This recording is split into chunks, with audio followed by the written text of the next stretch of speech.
A Spanish territory connected to Morocco is reeling tonight after some 60,000 illegal migrants, almost entirely young men, stormed over the border from Morocco and basically invaded the territory.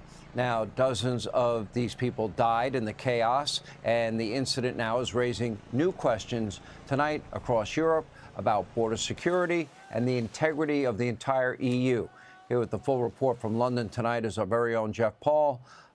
Jeff, this has now been unfettered, illegal immigration without assimilation into Europe. We now have nearly 100 Sharia courts in Great Britain, no-go zones in places like France and other parts of Europe. This is just the latest example, but this has been going on now for a long time, has it not?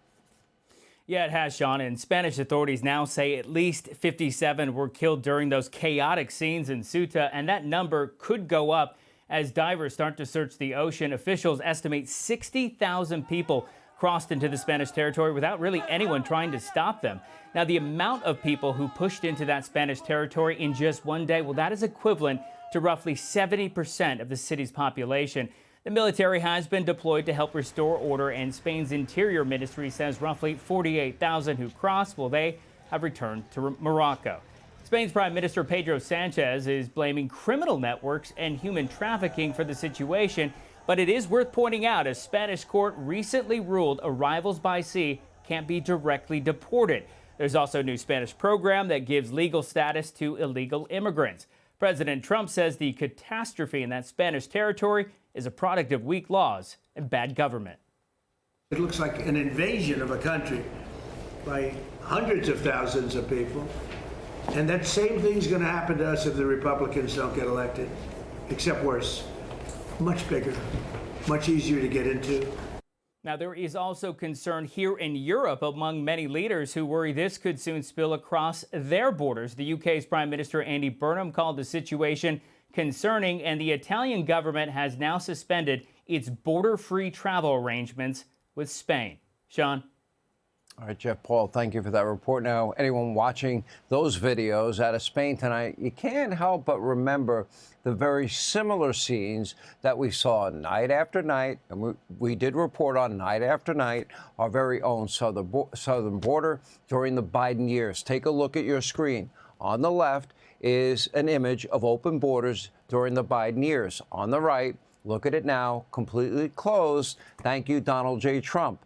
But the new crop of far-left candidates running for office this year say they want to completely abolish the border and ICE. So is this incident in Spain just a preview of coming attractions if Democrats ever come to power again?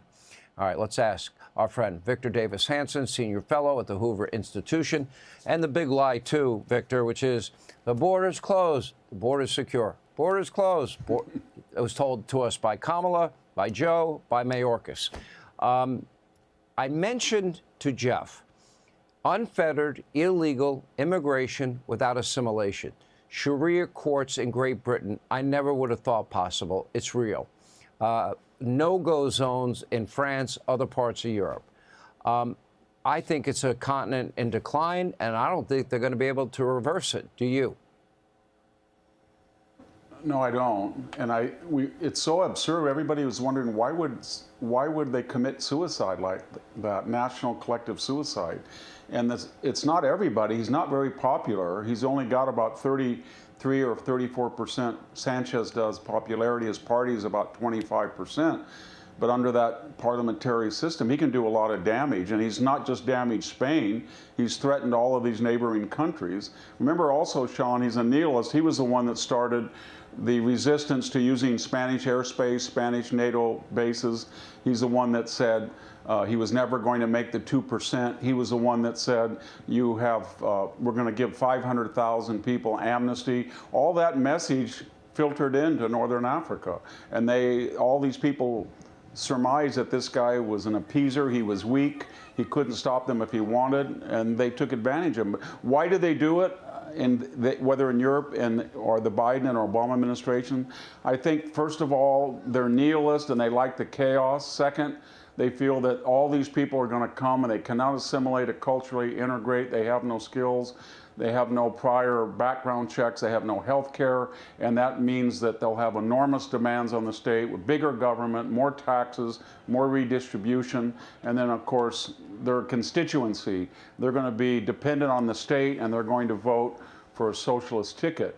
And that's the subtext of both what's going on in Spain and what's going on our border, and what the socialists have done here. One thing we should remember is they announce a socialist agenda, and then when they run for office, they try to deny it. But when they get in office, John, they exceed the socialist agenda. They go into almost pure communism once they have power, as we saw with Mondale threatening to confiscate property and creating a target list where everybody was assumed to be guilty unless they could prove they were innocent of having two homes. So they're very dangerous people. Well, the countries of Europe individually and the continent collectively has neglected national security defense. They didn't even want to pay their fair share to NATO. They've adopted climate alarmism, radical socialism, and then what I mentioned, unfettered illegal immigration without any assimilation and without any vetting. To me, that is a prescription for destruction of your culture. And it seems to be happening, and nobody really wants to speak out against it. Maybe with the exception of Nigel Farage, I don't really see many voices against it. Yeah, I think it's because they're fatalistic. They feel that some of these countries, Germany, France, are getting up to 16 and even higher percentage of unassimilated illegal aliens, and they feel that's the future. Their fertility rate is about 1.3, and they want to appease these communities. And they know they don't want to assimilate, and they know that while they're becoming atheists and agnostic, these Muslim immigrants are becoming more and more radically Islamicist.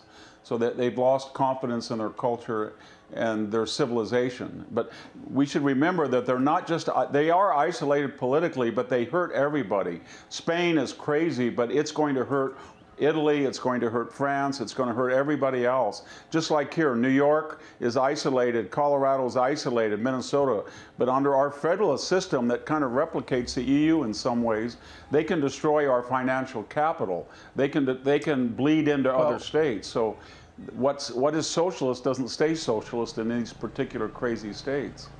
Let me ask you this then. Does NATO survive? I don't think Donald Trump wants any part of it moving forward. If they didn't have the moral clarity and the understanding to stop Iran from having a nuclear weapon and take on the #1 state sponsor of terror, and they were so resistant to helping the U.S. when we needed them, not even allowing us to land at our own air bases that we built, why should we be a part of NATO? Why should we protect these countries anymore? Well, I think that's going to be not just a political question, that's going to be a demographic question. I think we're going to, in the next decade, we're going to see that Europe, because of its demographics, is not really able to be a part of NATO, that they're going to have such large unassimilated Muslim populations that are for radical Islam, that they won't be a valued or even a trustful partner. And unless they solve that problem, and I don't see any solution on the horizon. So I don't think NATO can survive this in the long term. Do you think Donald Trump will put an end to it? I think he will here, and I think that's why the election in November is so important. We've got that issue has to be one of the prime issues, that it's an existential question in November, whether you want to see your culture and civilization arrive, or do you want people like Ilhan Omar and Quiros and Chevrolet come over here and then take the advantage of our security and prosperity and then trash our culture and civilization and praise Islam? That's the question that's on the ballot. All right, Victor Davis Hanson, we always appreciate you being on with us. Thank you. Be sure to like and subscribe for all the Fox News latest on YouTube, and catch full shows streaming now on Fox One.